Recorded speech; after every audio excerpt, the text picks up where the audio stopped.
आदरणीय बहनों भाइयों नमस्कार। मैं पंडित दिनेश नारायण पांडे आध्यात्मिक वेदांग ज्योतिष के ग्रहवाणी यूट्यूब चैनल पर आप सभी का हार्दिक अभिनंदन करता हूं, स्वागत करता हूं। बहनों भाइयों, इस वीडियो में एक विशिष्ट विषय लेकर के आया हूं। व्यक्ति के क्षय रोग क्यों होता है? क्षय रोग यानी तपेदिक यानी ट्यूबरकुलोसिस यानी राज्यक्षमा क्यों होता है? कौन से उसके कारण है? कौन से ज्योतिषीय कारण है? कौन से कर्मगत कारण है? बहनों भाइयों, ये विषय इसलिए भी जरूरी है कि अगर जानकारी होगी कि किन कर्मों के कारण राजक्षमा रोग हो सकता है या कौन से पूर्वार्जित कर्म के कारण ये रोग हो रहा है, तो उसके शमन का, उस पाप के निर्मूलन का आप प्रयास कर सकते हैं और हो सकता है कि फिर ये रोग आपको ना हो। बहनों भाइयों, सबसे पहले मैं बता दूं, श्राप के दोष के कारण चंद्रमा को भी यही रोग हुआ था, राजक्षमा। ये राज रोग कहा जाता है और यहां तक कहा जाता है कि राजक्षमा रोग में मृत्यु तो निश्चित होती है, बहुत ज्यादा आयु नहीं रहती। क्यों होता है? ज्योतिषीय कारण पहले बता दूं आपको। छठे भाव में कन्या या मीन राशि का सूर्य होता है तो ये रोग हो सकता है। संभावित स्थितियां बता रहा हूं। छठे भाव में कन्या या मीन राशि का सूर्य हो तो क्षय रोग होता है। छठे भाव में चंद्रमा द्विस्वभाव राशि में हो, यानी मिथुन में हो, कन्या में हो, धन में हो, मीन में हो, तो भी क्षय रोग होता है। कभी कभी छठे भाव में बुध की स्थिति भी ऐसी बन जाती है कि क्षय रोग उत्पन्न कर दे। कन्या लग्न हो, राहु चंद्रमा चतुर्थ भाव में बैठा हो और उस पर शनि की दृष्टि हो और किसी भी शुभ ग्रह की दृष्टि उस चंद्रमा और राहु पर ना पड़ रही हो, तो भी क्षय रोग यानी ट्यूबरकुलोसिस होने के पूरे चांस बनते हैं। सूर्य के घर में चंद्रमा बैठा हो और चंद्रमा के घर में सूर्य बैठा हो, यानी कर्क राशि में सूर्य हो और सिंह राशि में चंद्रमा हो, या चंद्रमा के नवांश में सूर्य हो या सूर्य के नवांश में चंद्रमा हो। जन्म कुंडली में चंद्रमा के नवांश में सूर्य और सूर्य के नवांश में चंद्रमा हो तो भी क्षय रोग हो सकता है। सूर्य चंद्र दोनों एक साथ बैठे हों कर्क राशि में या सिंह राशि में तो भी क्षय रोग हो सकता है। गुरु अष्टम भाव में हो, जल राशि का हो, यानी कर्क राशि का हो, वृश्चिक राशि का हो या मीन राशि का हो, अष्टम भाव में गुरु तो भी क्षय रोग हो जाता है। वैसे एक और विशिष्ट बात बता दूं बहनों भाइयों, गुरु अगर अष्टम भाव में होता है किसी की भी कुंडली में, तो जब वो बीमार होता है तो डॉक्टर उसको डायग्नोस नहीं कर पाते हैं, बहुत जल्दी रोग का निदान नहीं हो पाता है। चंद्रमा शनि और मंगल के बीच में हो, यानी पाप कर्तरी में हो और सूर्य मकर राशि का हो, ये स्थिति चतुर्थ भाव में बने या छठे भाव में बने या अष्टम भाव में बने, निश्चित तौर पर क्षय रोग की संभावना से इनकार नहीं किया जा सकता है। बहनों भाइयों, ये तो रही ज्योतिषीय क्षय रोग के कारण। अब शास्त्र क्या कहते हैं? तो शास्त्र कहते हैं कि ब्रह्म हा क्षय रोगी शात। ब्रह्महा यानी ब्राह्मण की हत्या करने वाला, पूर्व जन्म में जिसने ब्राह्मण की हत्या की है, ब्रह्म हत्या का जिसको दोष लगा है, उसको ये रोग होता है। न्याय प्रिय और धर्मनिष्ठ राजा की जो हत्या करता है, उसको भी ये रोग लगता है। और किसको लगता है ये रोग? प्रैक्टिकल मैं बता रहा हूं, जो मैंने अनुभव किया है। जिसके घर में पीपल के वृक्ष को काटा जाता है, बहुत महत्वपूर्ण जानकारी आपको दे रहा हूं। जिसके घर में परिवार में पीपल के वृक्ष को काटा जाता है, उसके घर में क्षय रोग घर कर देता है।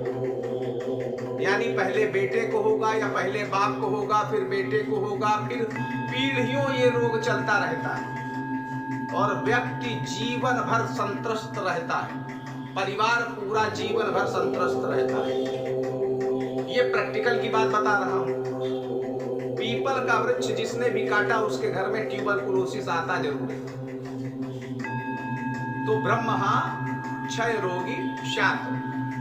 अब चरक संहिता, जो आयुर्वेद का ग्रंथ है चरक संहिता, वो क्या कहता है कि किस तरीके से ये रोग होता है। तो कहा है कि वेग रोधात क्षयाच्चैव साहसात् विषमाशनात्। वेग रोधात क्षयाच्चैव साहसात् विषमाशनात्, अर्थात मल मूत्र के वेग को रोकने से ये रोग हो जाता है। आपको पेशाब लगे या आप शौच जाना चाहते हैं लेकिन रोक रहे हैं, तो ये रोग हो जाता है। अधिक स्त्री प्रसंग से ये रोग हो जाता है। और अपनी भूख को, अपनी प्यास को, अपनी निद्रा को बेवजह दबाते रहें तो भी ये रोग हो जाता है। अब शास्त्रों में इसके उपाय क्या बताए हैं? शास्त्रों में उपाय बताए हैं वो तो मैं बताऊंगा, लेकिन इतना जरूर मैं बता दूं कि इसकी चिकित्सा में आपको नियमित चिकित्सा करनी चाहिए। बीच में ब्रेक हो जाती है तो रोग और भीषणतम रूप में आता है, आजकल की मेडिकल साइंस के आधार पर। प्रैक्टिकल की एक बात और बता दूं कि जिनके घर में बकरी होती है या ट्यूबरकुलोसिस के पेशेंट को बकरी वाले कमरे में एक साथ अगर लिटाया जाए तो क्षय रोग का शमन हो जाता है। बकरी का दूध पीने से क्षय रोग का शमन हो जाता है। ये प्रैक्टिकल की बात बता रहा हूं। और बकरी की जो मीगी होती है, लेड़ियां, उनका धुआं शाम को ट्यूबरकुलोसिस वाले रोगी के कमरे में जलाने से भी इस रोग का शमन होता है या शमन होने में सहायता मिलती है। अब शास्त्र क्या कहते हैं? शास्त्र कहते हैं कि सोने के कदली वृक्ष का दान करें, यानी स्वर्ण का एक केले का वृक्ष बनवावें जिसमें पत्ते भी हों, फल भी हों, सब कुछ बनवावें और उसका दान करें। तो आज के युग में तो ये संभव नहीं है। फिर क्या उपाय है? आप पीपल के वृक्ष लगवावें, ये तो संभव है। जहां तक हो सके आप सार्वजनिक स्थानों में पीपल के वृक्ष लगवावें। पीपल के वृक्ष से ऑक्सीजन पैदा होती है। और पीपल के पत्ते का एक विशिष्ट गुण भी है बहनों भाई, जिसको दमा हो, पीपल के पत्ते ला करके छाया में सुखा लें और उसको जला करके उसकी भस्म 1 रत्ती 2 रत्ती आप शहद के साथ चाटे तो दमा रोग का शमन हो जाता है। तो पीपल का वृक्ष तो आप लगवावें, ज्यादा से ज्यादा लगवावें। तो ये अगर पीपल के वृक्ष के काटने की वजह से अगर ये रोग आपको पूर्वार्जित कर्म के कारण है तो निश्चित तौर पे आपको मदद मिलेगी। अब एक कालिका पुराण में एक कथा आती है और वो पुराण ये कहता है कि इस कथा का श्रवण करने से अपूर्व लाभ होता है। ये कथा क्या है कालिका पुराण की, वो मैं बता दूं। दक्ष प्रजापति के 27 कन्याएं थी, आप सभी को मालूम है। जो 27 नक्षत्र हैं, ये दक्ष प्रजापति की 27 संतानें हैं, कन्याएं हैं। तो ये 27 कन्याएं थी, उनका चंद्रमा के साथ विवाह हुआ था। उनमें एक का नाम था रोहिणी। औरों की अपेक्षा भगवान चंद्रदेव रोहिणी से ज्यादा प्यार करते थे। ये देख करके जो अन्य पत्नियां थीं, वो पिता से प्रार्थना करने लगी कि हे पिताश्री, ये चंद्रदेव केवल रोहिणी को चाहते हैं, हम लोगों को नहीं चाहते हैं। तो राजा दक्ष प्रजापति ने चंद्रमा को समझाया कि आप सबके साथ समान स्नेह रखें, किंतु चंद्रमा ने ऐसा नहीं किया। तब दक्ष प्रजापति बड़े क्रोधित हुए और उनके क्रोधानल से राजक्षमा का कीटाणु पैदा हुआ, यानी राजक्षमा उत्पन्न हुआ दक्ष प्रजापति के क्रोध से, और वो चंद्रमा के शरीर में प्रविष्ट हो गया। फिर क्या था, चंद्रमा को राजक्षमा का रोग लग गया और चंद्रमा दिन पे दिन क्षय रोग से ग्रसित होने लगे। उनका जो विश्वव्यापी प्रकाश था वो नष्ट होने लगा, नष्ट हो गया। चंद्रमा की इस क्षीणकाय अवस्था से संसार को हानि होने की संभावना से ब्रह्मा जी ने उनके शरीर से यक्षमा को निकाल दिया, यानी ब्रह्मा जी ने जो राजक्षमा के कीटाणु थे उनके शरीर से निकाल दिया और आज्ञा दी, उन राजक्षमा के कीटाणुओं को आज्ञा दी। क्या दी? कि जो लोग स्त्री के साथ अधिक से अधिक सहवास करेंगे उनके शरीर में तुम रहना,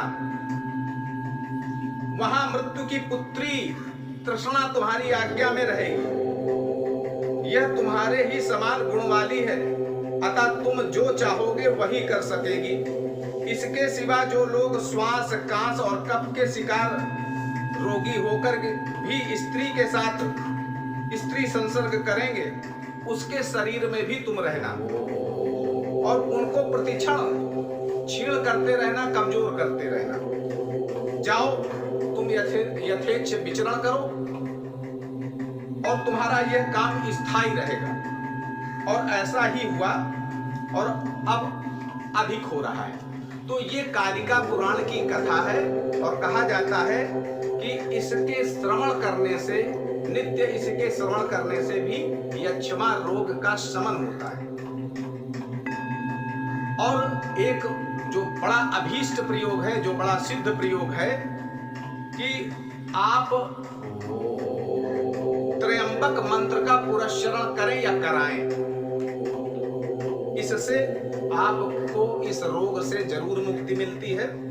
ओम जूम शह अमुकम पालय पालय सह जू ओम, ये त्रयंबक मंत्र है और बहुत साधारण, बहुत सरल और बहुत इफेक्टिव। इसमें जो अमुकम शब्द है, अमुकम की जगह रोगी का नाम ले लिया जाता है। ओम जूम शह अमुकम पालय पालय सह जूम ओम, इसका 10,000 जप करना चाहिए। भगवान शिव के मंदिर में करना चाहिए और उनसे प्रार्थना करनी चाहिए कि प्रभु इस रोग के शमन के लिए मैं ये जप कर रहा हूं। जितना ज्यादा से ज्यादा जप करेंगे उतना ही शीघ्रता से लाभ मिलेगा। और पूजन के बाद जो पूजन की सामग्री है, बेलपत्र वगैरह, ये रोगी के पास या रोगी के पलंग में या रोगी के सर पर, ललाट में, हृदय में लगाना चाहिए और पुराने जो रखे हैं उनको निकाल करके प्रवाहित कर देना चाहिए। तो इस तरह से भी क्षय रोग का शमन हो जाता है। बहनों भाइयों, बहुत विशिष्ट जानकारी आप तक पहुंचाने की हृदय इच्छा हो रही थी, इसलिए मैंने ये वीडियो बनाया। आप इसको समझें, जानें और प्रयास करें कि ये रोग इस पृथ्वी से दूर हो जाए। आप सुखी रहें, समृद्ध रहें। इसी मंगलमयी कामना के साथ मैं पुनः आपसे विदा लेता हूँ। एक बार प्रेम से बोलिए जय माता की।